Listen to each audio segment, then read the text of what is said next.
Sa paglalakbay ng showbiz sa Pilipinas, kakaunti ang personalidad na tulad ni Anjo Iliana. Isang karakter na tumatak dahil sa halong katatawanan, husay sa pag-arte at tapang sa pagharap sa mga kontrobersiya. Sa paglibas ng mga dekada, unti-unting nahubog ang kanyang pangalan sa hanay ng mga artista na may sariling marka. Ngunit kasabay nito ay ang mga pagsubok na pumunit sa kanyang katahimikan. Sa kanyang kwento, malinaw na ang pag-angat ay hindi laging may dalang kasiyahan at ang tagumpay hindi ligtas sa mga aninong sumusubok sumakal dito. Ang personal na buhay ni Anjo ay mahalagang ugat ng kanyang katatagan. Lumaki siyang may simpleng pangarap ngunit may masidhing determinasyon na makaahon sa hirap at maging bahagi ng mundong dati pinapanood niya lamang sa telebisyon. Kilala siya sa pagiging malapit sa pamilya, lalo na sa kanyang mga anak. Sa maraming pagkakataon, ipinakita niyang ang bawat desisyon ay nakatali sa pangunahing tungkulin niyang maging ama at tagapagtaguyod. Isa itong puwersang humubog sa kanyang pagiging masipag at maabilidad, at ito rin ang naging dahilan kung bakit ang mga hamon sa kanyang karera, lalo na ang mga personal na hindi pagkakasundo at isyong pinansyal ay tumatama sa mas masakit na paraan. Sa paglipas ng panahon, natutunan niyang ang pangalan sa industriya ay maaaring mawasak, ngunit ang pagiging responsableng magulang ay nananatiling sukatan ng tunay na halaga ng isang tao. Nagsimula si Anjo sa showbiz noong dekada 80 sa panahong mahigpit ang kompetisyon at kinakailangan ng pambihirang personalidad para mapansin. Sa tulong ng isang kilalang talent manager, nabuksan ang pinto tungo sa mga unang papel na nagbibigay ng espasyo upang masubok ang kanyang talento. Unang bumandila ang kanyang pangalan sa komedya, ngunit hindi naglaon ay lumutang din ang kanyang husay sa mas dramatikong pagganap. Naging mapanghamon sa kanya ang sitcom na nagpamalas na kanyang kakayahang maglaro sa pagitan ng tawa at luha. At dito nakita ng industriya ang kakaibang timpla ng kanyang pag-arte. Ito ang naglatag ng pundasyon para sa isang napakahabang karera. Isang pundasyong may tuturing ngayon na kasing tibay ng kanyang personalidad sa harap ng maraming bagyong dumating. Ang tunay na pagtaas ng kanyang kasikatan ay dumating nang maging bahagi siya ng Itbulaga sa huling bahagi ng dekada 90. Mahigit 2 dekada siyang nakitang tumatawa, tumatakbo, nagbibiro at nagbabahagi ng enerhiya sa tanghalian ng bawat Pilipino. Ang show ang nagsilbing pangalawang tahanan niya at ang mga Dabber Cats ay itinuring niyang pamilya. Dito niya naipamalas hindi lamang ang komedya kundi ang natural na koneksyon sa mga tao. Ang kakayahang gawing magaan ang araw ng sinuman. Sa mata ng publiko, isa siya sa pinakamaasahang host, ang uri ng presensyang hindi madaling mapalitan dahil sa kanyang spontaneity at kababaang loob. Subalit sa likod ng mga ngiti ay may mga unti-unting naipong tanong at tensyon na hindi pa niya masabi noon. Noong taong 2020, nagbago ang ihip ng hangin.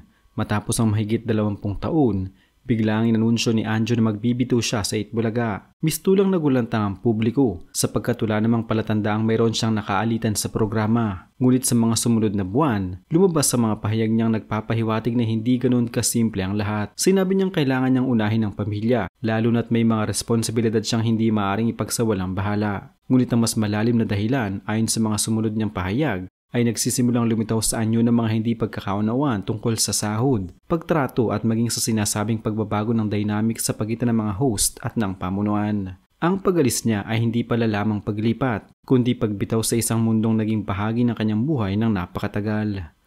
Sa mga sumunod na buwan, unti-unti niyang ibinunyag na may hindi maayos na sistemang umiiral sa likod ng kamera. Isa sa pinakamabigat niyang aligasyon ay ang hindi umano pagbabayad sa kanya ng ilang buwang sweldo noong huling taon niya sa programa. Mabigat para sa sino mga empleyadong tapat sa trabaho ang maghintay ng sahod na hindi dumarating. Ang mas masakit, nangyayari ito sa isang programang napakalaki, may matatag na pangalan at patuloy na kumikita. Para sa kanya, hindi ito basta issue ng pera, kundi usapin ng dignidad at respeto sa trabahong ibinigay niya ng buong puso sa loob ng halos kalahating buhay niya.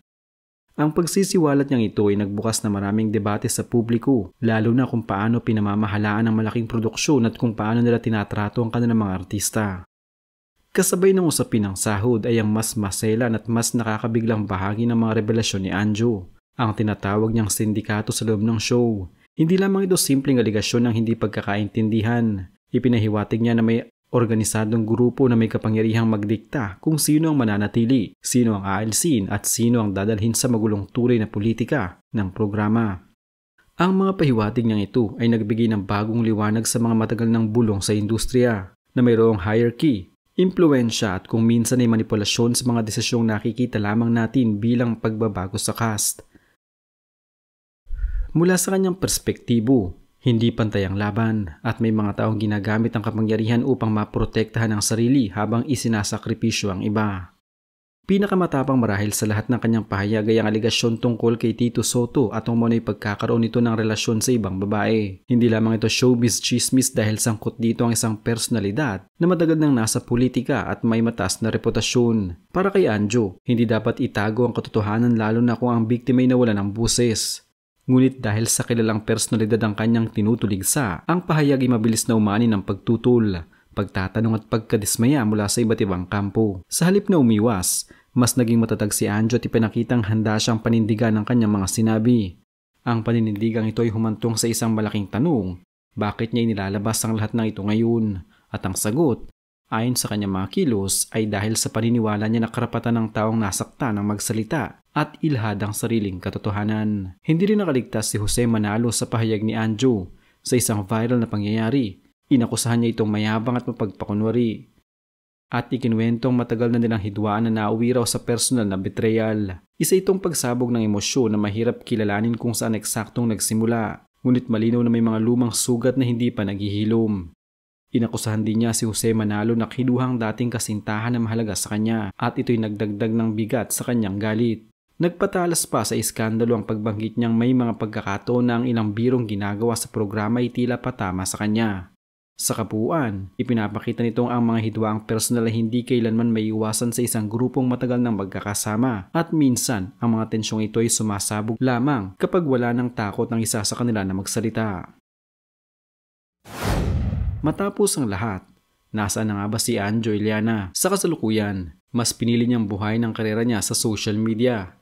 Dito, may kalayaan siyang magsalita nang hindi pinipigilan ng network, sponsor o sino mang may interes. Nagagamit niyang platapormang ito para magbahagi hindi lamang ng kanyang personal na buhay, kundi pati ng kanyang pananaw sa mga isyong panlipunan at pang-industriya. Hindi na siya regular na makikita sa telebisyon, ngunit hindi ibig sabihin ay tumigil na siyang maging artista. Sa halip, binuksan niya ang bagong yugto ng mas personal, mas direkta at mas totoo. Ito'y patunay na kahit magbago ang takbo ng showbiz, ang isang artistang marunong umangkop ay mananatiling may puwang sa isip ng publiko. Sa huli, ang kwento ni Anjo Iliana ay isa sa mga pinakamatingkad na halimbawa ng katotohanang hindi lamang tagumpay ang bumubuo sa isang karera. Ang kinang sa harap ng kamera ay laging may kasamang anino at ang tawa sa entablado ay madalas may kaakibat na sakit sa likod ng kurtina. Ngunit ang tunay na nakamamangha ay ang kanyang kakayahang maging tapat sa sarili at magsalita kahit laban sa napakalaking pader ng institusyon. Ang kanyang tapang ay nagsisilbing paalala na ang bawat tao, artista man o ordinaryo, ay may karapatang ipaglaban ng dangal at katotohanan. At sa kanyang patuloy na paglalakad sa bagong landas, dala niya ang leksyong makapangyarihan. Ang boses na minsang itinago ay may puwersang hindi kayang patahimikin ni numan kapag napagpasyahang ilabas. Yun lang yung trabaho ko sa show business. Kasi Monday to Saturday, tinatanggihan ko na yung soap, tinatanggihan ko yung sitcoms, tinatanggihan ko yung guesting. Kasi mahal ko yung trabaho ko na pumapasok ako everyday na hindi ako late. Ganun ko mahal yung Bulaga. Kaya lang, I was forced nga to resign because I had to find a job. Kasi field kami, yung all for one, one for all, yung sugod bahay. So, masakit iwanan kasi mahal ko yung trabaho.